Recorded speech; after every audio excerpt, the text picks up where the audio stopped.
Tutoring Service, LLC. Today's KIP Tips series is part of our Teacher Edition.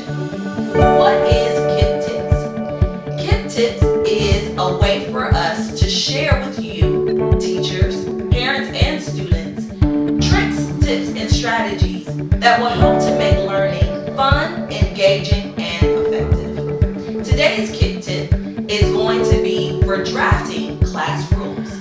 But before we get started, I'm going to ask as always that you like this video, comment below, and share. If you haven't done so already, make sure that you subscribe to the channel as well. Let's get started. KIP tip number 1. When you are drafting your class rules, you want to make sure that you include an affirmation. An affirmation is a statement that is uplifting, it is encouraging, and it lets the students know that they can do something. When I taught 8th grade, my affirmation was to always do your personal best. What does that mean? That means that each and every student has a personal best within them. It also told them that they should not compete with each other. The only person that they were in competition with was themselves. When I started out teaching, I started in elementary school. And so in elementary school, I had 3 affirmations before we got to our classrooms. Some examples of affirmations that you can have your students say is, I am smart. I am capable. I am kind. I am respectful. Therefore, and then you can go into your other expectations. It helps to set the tone in your classroom when you start with an affirmation or when you have an affirmation as part of your class rules. It lets students know that you see them as more than just a score. You see them as individuals.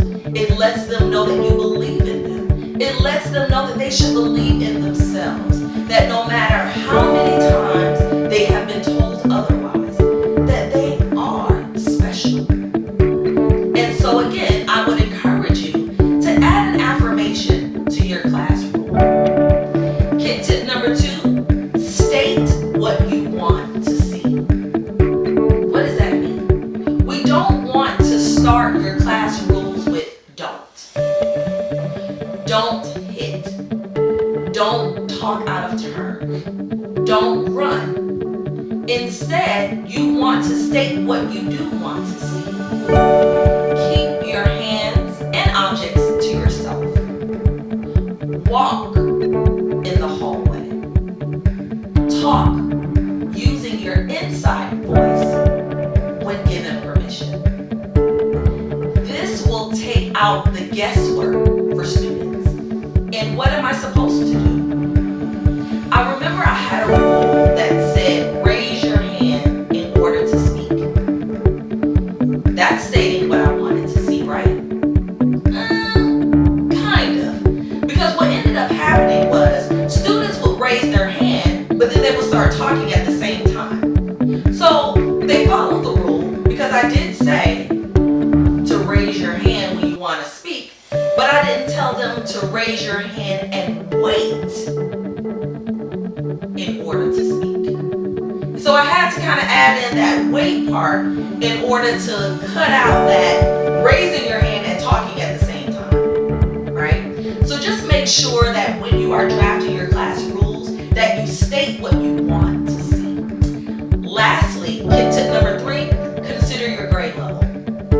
I remember having a discussion with a former colleague, and well, her and I didn't work together at my school, but she was a fellow educator, and she worked in the high school level, and I was in middle school at the time. And I remember us talking about classroom behaviors and how to manage them. We talked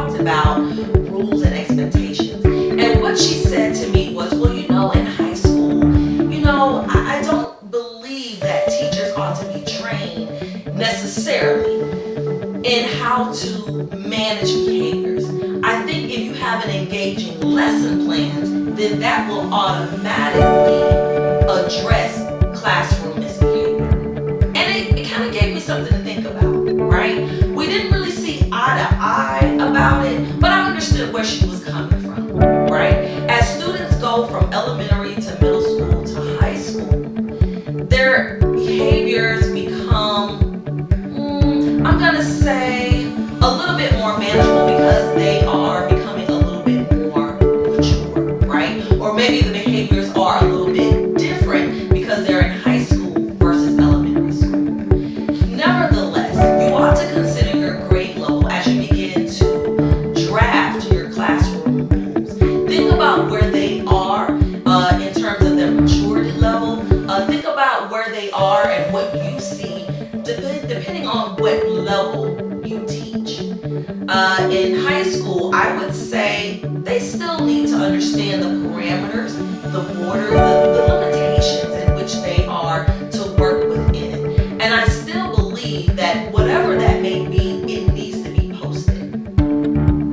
In the video that we put out called KIP Tips for Bulletin Board Displays, we talked about the importance of displaying informational signage, as well as in our video on KIP Tips for Classroom Sign-Up. Everyone needs to understand and everyone needs to know the parameters in which they can work, right? So you want to consider your grade level when you are drafting. And that's it for today. These are your KIP Tips for drafting class rules. Remember to like, comment, share this video. If you have any rules that you feel should be considered, go ahead and drop that in the comment section. Or if you have an opinion about what I just shared about teaching high school students and drafting rules and expectations for them, leave a comment as well. If you haven't done so already, subscribe to the channel, and remember, knowledge is power.